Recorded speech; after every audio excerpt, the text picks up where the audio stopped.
김종필 TV 시청자 여러분 반갑습니다. 김종필입니다. 자, 2부 시작합니다. 세상 읽어주는 방송 2부입니다. 내일신문 창으로 세상을 읽어드리는 해설하는 정보 서비스. 자, 이 시간은 이보라 변호사와 함께합니다.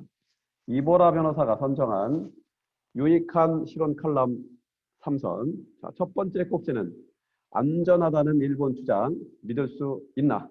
박현채 칼럼니스트가 4월 15일자 내일신문에 올린 글입니다. 두 번째 꼭지는 체포, 구속 시 권리고지제도 바로 알자. 이 칼럼은 4월 15일자 윤동호 국민대 법대 교수께서 신문로에 올려준 글입니다.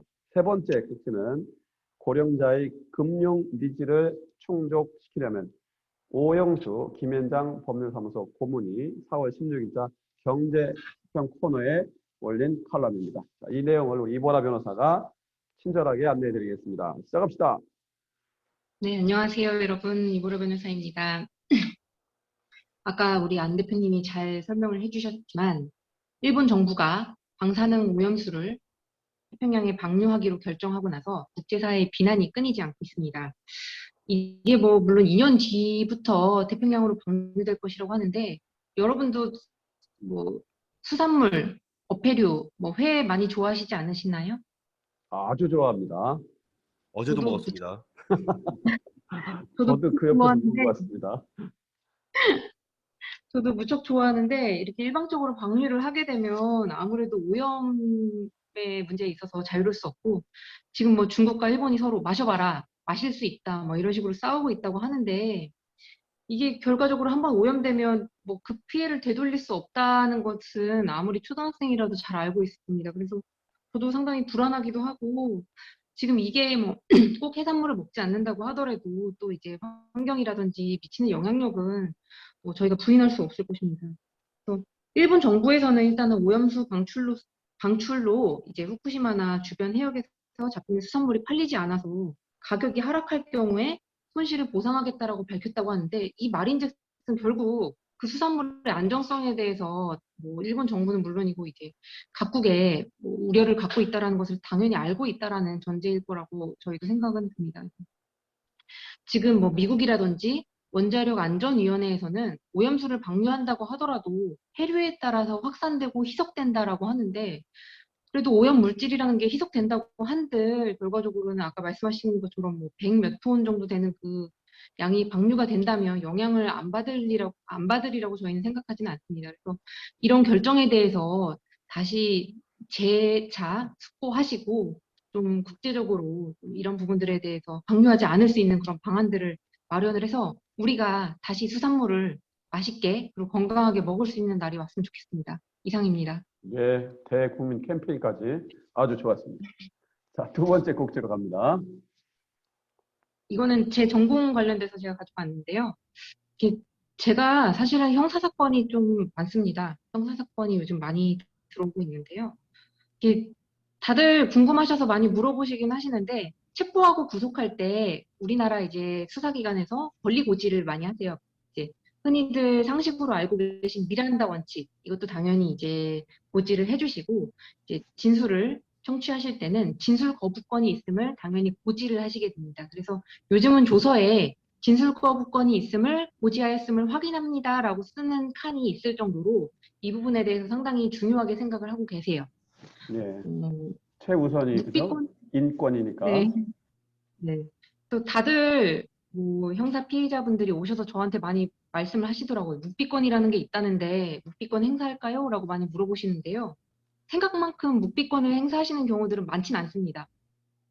좀 이제 큰 사안이라든지 아니면 뉴스에 나올 정도의 사안이 아니라면 제가 이제 경험상 느꼈을 때 묵비권 하겠다고 주장하시는 분도 나중엔 결국은 답답해서 그러시는지 본인이 말을 하시더라고요. 오해를 받는 게 싫으실 수도 있고 아마 그런 것 때문에 말씀을 하시는 것 같습니다. 그래서 저도 이제 때에 따라서는 물론 묵비권을 행사하는 것도 중요하지만 내 권리를 찾기 위해서는 그것이 이제 그 사실에 대해서 명확하게 본인이 밝히는 것도 한편으로는 중요하지 않나라고 저는 생각을 듭니다. 한국에서는 이제 체포 구속을 당할 때 수사기관이 범죄 혐의 사실의 요지, 체포 구속의 이유, 변호인을 선임할 수 있음을 알리고 그다음에 변명할 기회를 주어야 한다라고 규정을 하고 있어요. 그래서 이 부분에 대해서 고지를 듣고 하시는 게 좋은데 수사기관이 그렇게 빨리 말하진 않습니다. 요즘은 다 천천히 얘기를 해주세요. 이거 체포 구속하실 때 미란다 원칙 고지하시면서 그래서 잘 들으시는데 체포 구속당하실 때는 본인이 정신이 없으시다 보니까 그 범죄 혐의 사실 요지에 대해서 제대로 못 듣고 그냥 흘려버리시는 분들이 많은데 그 부분을 제대로 들으셔야지 나중에 뭐 방어권이든 혹은 묵비권을 행사하실 때 제대로 행사하실 수 있습니다. 그래서 그런 점들을 꼭 유념하셔서 혹시나 내가 불미스러운 일이나 아니면 불필요한 오해로 체포 구속당하거나 아니면 피의자로 조사받게 될 때는 이런 점을 좀 유념하셔서 응하시면 될 것 같습니다. 네, 이상입니다. 예, 자, 마지막 꼭지 소개해 주세요. 네, 제가 요즘 형사사건이 많다고 말씀을 드렸는데요. 지금 제가 하고 있는 사건 중에는 없는데 사실 형사사건 중에서 요즘 가장 많은 이제 퍼센테이지를 차지하고 있는 사건 중 하나가 보피, 보이스피싱 사건입니다. 아, 이게 보이스. 보피, 예, 보피가 피해자가 많기도 하지만 실제로 구치소에 가면 보피 피의자들이 많이 구속돼 있어요. 몇 년 전부터 보이스피싱 같은 경우에는 이렇게 조직범죄로 이제 간주를 하기 때문에 웬만해서는 구속돼서 재판을 받는 일들이 상당히 많습니다.